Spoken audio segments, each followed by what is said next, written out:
একটি শক্তিশালী ভূকম্পন লণ্ডভণ্ড করে দিতে পারে মিয়ানমার ও থাইল্যান্ডের মতো বাংলাদেশের বহু স্থাপনা। সম্প্রতি ঘটে যাওয়া ভূমিকম্প যদি বাংলাদেশমুখী প্লেটে ঘটত তাহলে এমন এক ভয়াবহ পরিস্থিতি সৃষ্টি হতো যা অকল্পনীয়। বিশেষজ্ঞরা বলছেন, বড় ভূমিকম্পের ঝুঁকিতে আছে বাংলাদেশ, কিন্তু সেই তুলনায় নেই তেমন প্রস্তুতি। বিল্ডিং কোড না মেনে যাতে কোনো ভবন তৈরি হতে না পারে সেদিকে সরকারি নজরদারি এবং জনসচেতনতা বাড়ানোর তাগিদ দেন বিশেষজ্ঞরা। রিপোর্টে আরও জানাচ্ছেন ফাহাদ মোহাম্মদ। সম্প্রতি ৭.৭ মাত্রার বিধ্বংসী ভূমিকম্প লণ্ডভণ্ড করে দিয়েছে মিয়ানমার ও থাইল্যান্ডকে। বহু হতাহতের পাশাপাশি ব্যাপক ক্ষয়ক্ষতি হয়েছে। ভূমিকম্পে আরও কেঁপে ওঠে বাংলাদেশ, ভারত, লাওস এবং চীন। ভারত, বার্মা ও ইউরেশিয়ান এই তিনটি গতিশীল প্লেটের সংযোগস্থলে অবস্থান বাংলাদেশের। বাংলাদেশ সহ ভারত ও মিয়ানমারের কিছু অংশ জুড়ে সুবিশাল চ্যুতি থাকা একটি দেশে ভূমিকম্প হলে তার পাশের দেশে যে কোনো মুহূর্তে বড় ভূমিকম্পের শঙ্কা থাকে। বিশেষজ্ঞরা বলছেন, সিলেট থেকে কক্সবাজার পর্যন্ত ৮ মাত্রার বেশি ভূমিকম্প সৃষ্টি হওয়ার মতো শক্তি জমা হয়ে আছে। যে কোনো সময় বড় ভূমিকম্প সিলেট, চট্টগ্রামের পাশাপাশি রাজধানী ঢাকাকেও বিপর্যয়ের মুখে ফেলতে পারে।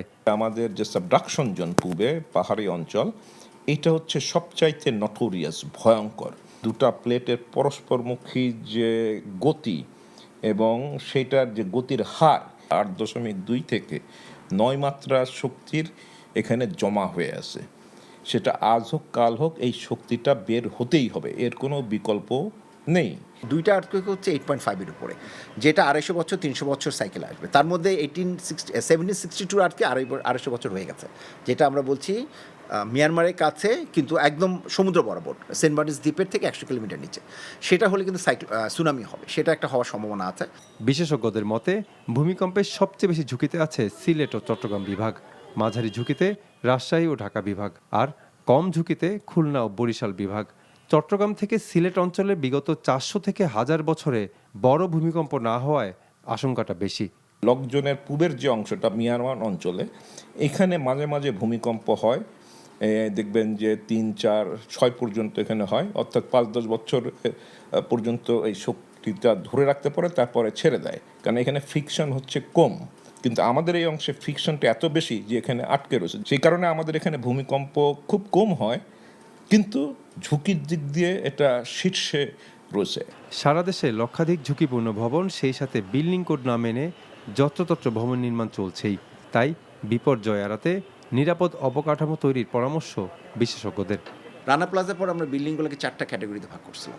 লাল বিল্ডিং মানে হচ্ছে ইমিডিয়েট ইভ্যাকুয়েশন করতে হবে, আর বাকি হচ্ছে কমলা, হলুদ আর গ্রিন বিল্ডিং, এগুলো আস্তে আস্তে গ্র্যাজুয়ালি করলে হবে। আমরা একটু সময় দিয়ে দিয়েছিলাম।